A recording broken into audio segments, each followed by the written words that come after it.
Hello there and welcome to my YouTube channel, Julie on Indigo Crafts. So today I am going to make this embellished egg.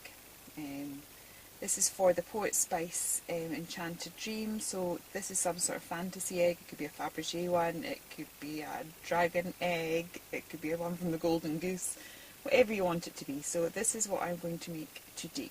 And I have started off with this as my base. So I have a little 6-year-old who is obsessed, as many 6-year-olds are, with, what do you call it, you know, these surprise egg things. So she quite often gets these. I'm trying not to buy quite as many of them because obviously we're all thinking about plastic and the environment and stuff like that. But the ones that I do have, I'm trying to at least do something with them. So what I started off with is I've got some paper clay. I tend to use the Hearty Soft one. I've not tried many brands, so you know, I can't give a full recommendation based on personal knowledge. I've used Martha Stewart and I've used this, and they're both about the same, but the Hearty Soft is much cheaper. So that tends to be the one I use, and I kind of go through quite a lot of it because my daughter's favourite thing to do is, like, she was always playing with Play-Doh and stuff like that, so she's kind of gone more down the genre of, like, she enjoys doing paper clay. And I used to do paper clay quite a lot with her because, you know, she would have a Play-Doh out and I could have this out. So, and I've not yet really used it on my YouTube channel. I think I've used some flowers that I'd already pre-made. Now, I'm not going to think about this overly. I'm not even looking for a nice, neat surface or texture, you know, to have it completely smooth. If we get wrinkles and it doesn't all go on properly, then that's absolutely fine, because it's just going to add to texture later on. Now, the paper clay would stick fine onto the egg, but just to be completely sure, I've grabbed my indigo blue super thick Slap It On, and I've got my Tim Holtz Distress Collage brush there, and I'm just going to add a little bit of that. I've actually already, where the seal was, I've actually already put a little bit of this down, just so that it didn't pop open whilst we were working on it. So that's already been done, but just so I didn't have endless amounts of drying time whilst on camera, I did that whilst I made the other one actually, which was a while ago. And I'm just literally going to place the paper clay. As you can see, look, I've got loads of folds and wrinkles there, and I'm really, really not that bothered about it. My only aim is just to try and cover the egg. We'll end up patching some of it up. Let me say oops there is because despite me having glued that down, there's just a little bit of movement there. So I'm just needing to kind of work gently at that. Okay. So because it's moved, I've lost a bit here, but that's fine. What I'm going to do is just going to add a lot more to that little bit there, because there was a little bit of movement in that. So as I said, I've got loads of wrinkles and folds and stuff, and I'm really, really not that bothered because we're going to do a lot of different things to this in order to get our finished result. And to be honest, as we start putting paints and waxes and gilding flakes and things like that on, the more crevices the better, because the more interesting that we'll make it. So I'm just going to add a bit more to this part here and just try and blend the join in. So I'm not overly worried about it, but we'll just want it to have some sort of cohesion. It's obviously a bit thinner at the top. I'm losing a little bit of the... oh, sorry, I can't think of the word. It's like I've lost a little bit of the cover just at the top there, but that's fine too. Okay, so that was my first stage. Really easy, just roll it all out, and as I said, because I'm not icing a cake for a wedding, it doesn't matter that we've got a few lumps and bumps. For other projects that I would do, I would spend a lot more time on that so that the surface was even, but actually I said on this particular project that uneven surface works better. Okay, so that's me just got that down like so. Right, and then the next thing I did, I'll not do all of it on camera because I don't want this to end up too long, is I just took little bits of the paper clay and I just rolled them up into little balls and stuck them to the side. Sometimes you can if you want, just put a tiny bit of the medium down, but it shouldn't really need it. I just realised I've left my, oh no, I've got it here, sorry. I've got one of my paper clay tools here, and I'm just going to almost like just roll, I've just got this, I'm just rolling it slightly around the edge so that gets a good adhesion to the main egg, and then I'll kind of squish it into the shape that I want it after I've got it stuck down. So I'm going to do that all around the egg. The other thing that I am going to do is I have grabbed some gems. This egg here I did as a kind of ombre effect with pink, but this time I think I'm going to go, so I can have it as a set, I'm going to go with like a pale green. So I've got some clear gems. I think these are from the range, so they're nice and cheap. I can be very generous with myself for the amount I put on here. So, and I find it's, sometimes they do pop off as we start doing the other steps, but I do find it is just a little bit easier putting them at this stage because they really embed into the clay. And I've got these ones as well that are also from the range, but these ones have got a slight green hue to them, and so because I'm going to be using green paint a bit later on, I'm going to pop a few of those in. So that is literally what I'm going to do all around the egg, add some more of these bumps and some more of these gems, and then I'm going to have to leave this overnight to dry, and I will be back to start decorating it up. Hello, so I'm back. It's not quite the next day because I forgot about one of the steps. In this egg here, along here, I've created a little crack to look like it's hatching, and I haven't yet done that here. So I'm just going to do that now, and I've just got my craft knife, and I am just putting, a little V sort of cut shapes around there, and then I think I had one going off, so I'll just put that down there. So I've just got my craft knife, and I've got, if you don't have one of these tools, to be honest, you don't really need one. You could probably get away with a cocktail stick, or just the back end of a round brush or something like that.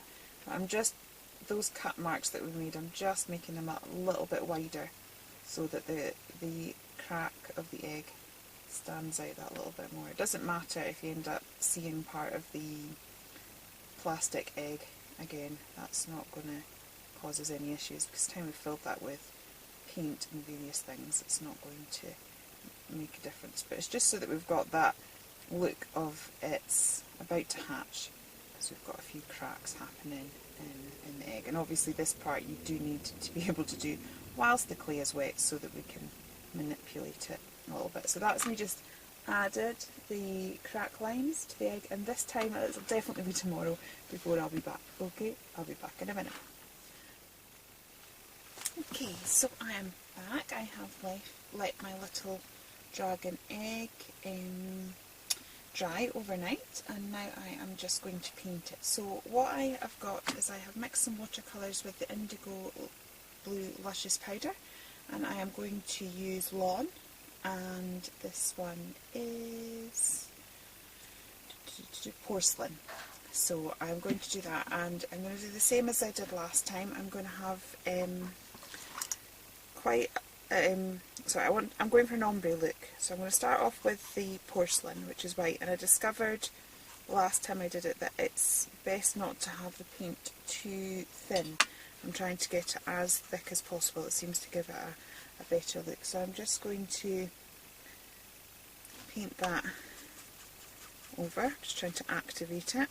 I did have it all ready to go earlier, and the paint was just the right consistency, and then the batteries of my of my camera ran out. So this is me come back, which is fine, but now the paint's dried a little bit. So I'm just needing to, as I said, activate this a little, and then we're just going to paint it. Now, it doesn't matter if you don't get a completely even coverage with this, because we're actually going to be putting some gilding flakes over it as well.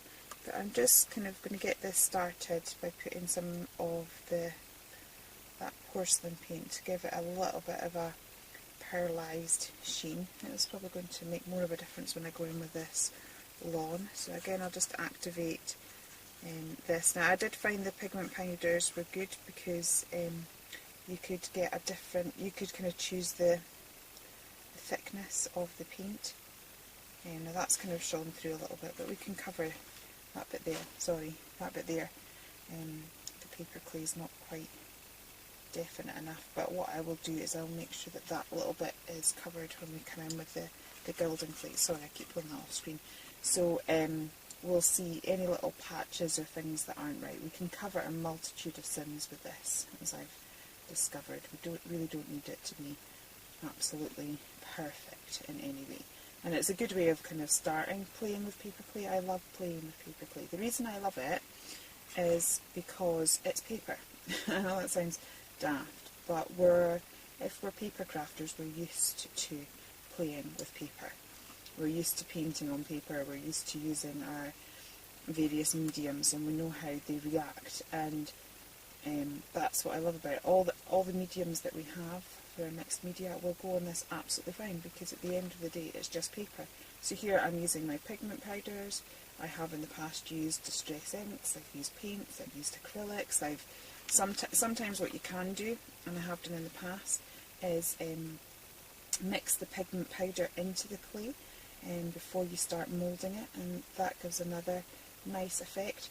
So as I said, this is why I absolutely adore paper clay, and I don't think I've used it yet on my channel. It's probably because I've got quite a few things that I'd want to do with it, and so it's probably something that I will do more of in the future. Now you can see the difference. That's got a little bit runnier, and the coverage isn't quite the same. I did find with this that because of the intensity of colour that I wanted it quite thick. So I'm just going to paint that like so, and then I'm going to grab a little bit of the porcelain that we had before and get both of those tones on my brush. So I now have a bit of the green and a bit of the porcelain, and I'm just going to blend between the two bits that I did. So I have done the I've done the top already, and now I'm just doing the in between and just kind of working. So we've got that sort of graduated ombre look going on. So I said that's just me mixing, and I've got a little Tim Holtz, this little paint palette, empty paint palette thing I have is a Tim Holtz one. I think he designed it for his alcohol inks when he came out. But if you're one of these people that likes playing with pigment powders, I like pigment powders. For me, I think they're a worthwhile investment. As I said, when it comes to mixed media, like products, when it comes to pastes and things like that, I don't have a huge amount, and I don't have pastes in lots of different colours, but I think that's where pigment powders come into their own. If you can invest in a couple of pigment powders and then invest in a few of your basics, like your gesso and maybe an ultra thick gel medium, a matte medium, and a gloss medium, then you can add any pigment powder that you want to it. You can still get all of those colours.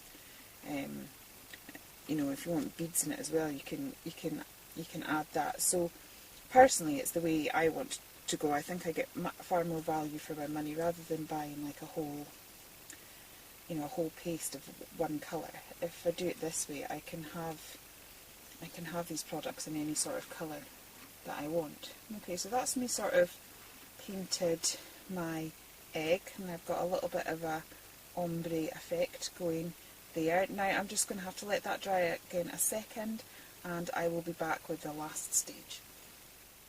Okay, so my little egg has dried off again. This is kind of the last stage where I need it to dry. Now I want to put some gold in where we've got the crack of the egg. I don't need it to be hugely accurate, but accurate. On the first one that I made, I tried to put gilding wax in there, and that just got too complicated, and actually by the time I put the flakes on anyway, I realised that you didn't particularly need it. But I do definitely want to make sure that you can see that there's that you know, crack in the egg. So I've just taken some of my Kuretake Ganzi Tambi paints and I'm just kind of painting in along the crack of the egg that we've got. And so it doesn't particularly look brilliant at this stage, but we'll build that up and make it look a bit better when we come to adding the gilding flakes. But it's just to make sure that we have a very definite line that we can see that crack in the egg, because I think that just, you don't have to have a crack in the egg, you can just have it plain, but you know, that's personally how I like to do it.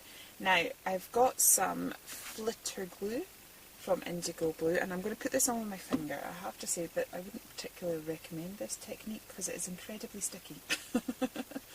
So I'm kind of, but I like the intuitiveness of being able to do it with my finger, but it does get very, very sticky and everywhere.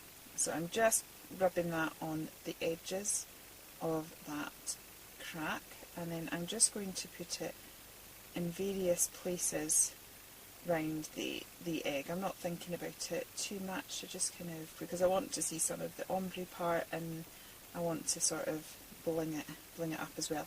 I did say that there was this patch that had kind of broken free there from the paper clay, so I definitely want to cover that bit up there. Okay, so I've got it in a few places there, I think. Okay, so I'm going to try it like that and see how it looks. As I said, this is ridiculously sticky, so I'm just going to try and wipe my hands a second here and see how we get on with that. Okay, so I have got again, this is Gilding Flakes from Indigo Blue. I think this is the Winter Dawn collection, but I have decanted it, because once you open those pots, sorry, that's going to be loud in the camera, once you open those pots it's absolutely impossible to get them back in. It just expands, so I don't bother trying. I tend to collect these you know, these tubs from takeaways and things, and they work quite well in doing that. So I'm just kind of rolling the egg around. Now as you can see, look, it's because I've got gluey fingers, but we will try and rectify that in a second. Right, I'll take it off my fingers first. So this is not normally how I would go about gilding using flakes, but you know, it was kind of needs must in this particular instance. Right, okay, I'm just going to take myself off camera a second so that you're not watching me clean my fingers. Okay, sorry about that. So I'm now going to pick my egg up, and then I have got this little scrubby thing that comes with the kit. I think you can buy everything off the Indigo Blue website separate. I think I bought this as a kit, and I've not actually used it that much.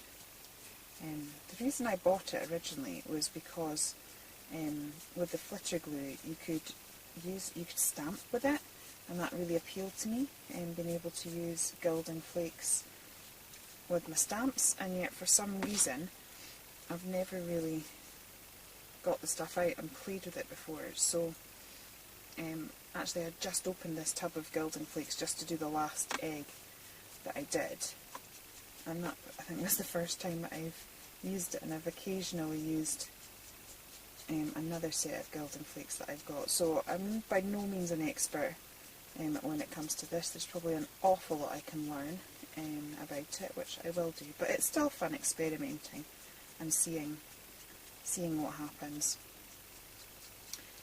with it. I think it's quite some interesting looks.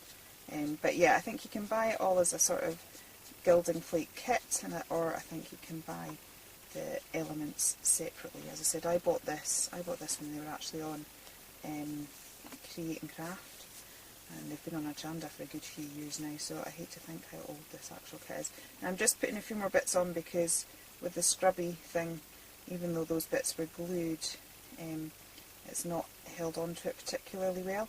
So I'm just putting a few extra bits on to cover where that sticky is, and kind of pressing it down with my finger first. because the thing is that glue will stay sticky. It needs something to cover it, or it will eventually stick to something. It's not one that sort of dries off. You put it on and it stays sticky. So anything that you, obviously if you do use it with your stamps, it is a glue, so you need to make sure that you wash it off really quickly. And the same with this. This is why, even though I've kind of wiped my hands, because there's that slight stickiness to them. It's scrubbing that. But I'm just this is, I actually had to do I had to almost double dunk it with the last one as well. And find by the time I put a second, I couldn't kind of get in with my fingers the first time because it was just too sticky. But I sort of did this. I kind of did the first layer, brushed it off, and then kind of came in and sort of physically pushed it on. I love this gilding, this particular, what are they called anyway? Flakes. Because there's like lots of different colours in here. You've got the main one that's silver, but then we've got some coppers in there, and we've got some blues and greens in there, and a bit of gold. And so I thought it worked really well with the effect I was trying to create. So now that I've got that stuck on a little bit better than the first time round, I will again give that a little brush, get the excess off. And it's good, as you notice, I've still got the lid off that box and I'm brushing into it, because all the little bits that come off, they're reusable, they can be used again. So it's best to do it over the pot like this, and then you can make it go as far as you possibly can, make it worth your money. So I'm taking the bulk of that off, like so, and once I've done that, I will put that away.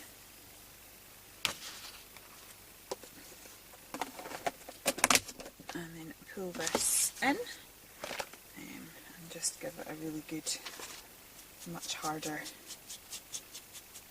scrub. Now, the last time I did this, at this point, I did lose a couple of gems as I was kind of cleaning it all up, but I don't seem to be doing that this time, which is fortuitous. Okay. So that's me done that. Now, I think I need to get a bit more at the back there. I've just got a couple of sticky patches. I've got one at the back here, but rather than you watch me do the same thing over and over again on camera, I'll just finish it off camera and come back for the very last step. Okay, so that's my gilding flakes all on my little egg now. It's given it a lovely sheen. And then just to finish off, what I did last time was I got my Nuvo transparent drops, and just on these little the little bauble bits that we put on, I'm just going to put that over those. Now actually last time I sprinkled glitter in, this time I might leave it, because I actually think that those gilding, I thought it would kind of be nice and sparkly, and then you'd have the gilding flakes underneath, and it did go sparkly, but it kind of dulled the gilding flakes down. So I'm thinking that just having just the transparent Nuvo drops on it might look quite nice. It might just make it look really shiny on those particular places. So this is all I did, was I just kind of went round the, as I said, the little bubble things that we put on at the beginning and covered them in Nuvo drops like that. So what I'll do is I'll carry on doing the rest of the egg, I'll let it dry, and then I'll come back and show you what it looks like finished. Okay, so I'm just back to show you the final project. This is this one, it's all dried. Actually, I work in the loft, which is freezing. So whilst this is dried overnight, it's actually cracked. Oops, but I actually quite like the look of that. So this was the original I did, and I put glitter in the little dot things there. And this is the one that I have just finished, that I did on camera. And that's, as I said, it's got sort of a cracked effect. So they're similar, but slightly different, so I think they'll make quite a nice set and decoration somewhere. So I hope you've enjoyed this video on how to make your own fantasy egg. As I said, it could be anything. It could be a unicorn egg, a golden goose egg, a dragon egg, anything, but I definitely think we're in the realms of fantasy here. So I hope you've enjoyed that, and please do check out the description box to see what all the other girls in the collab have done, and I will be back with another fantasy make next week. Okay, take care then. Thank you. Bye.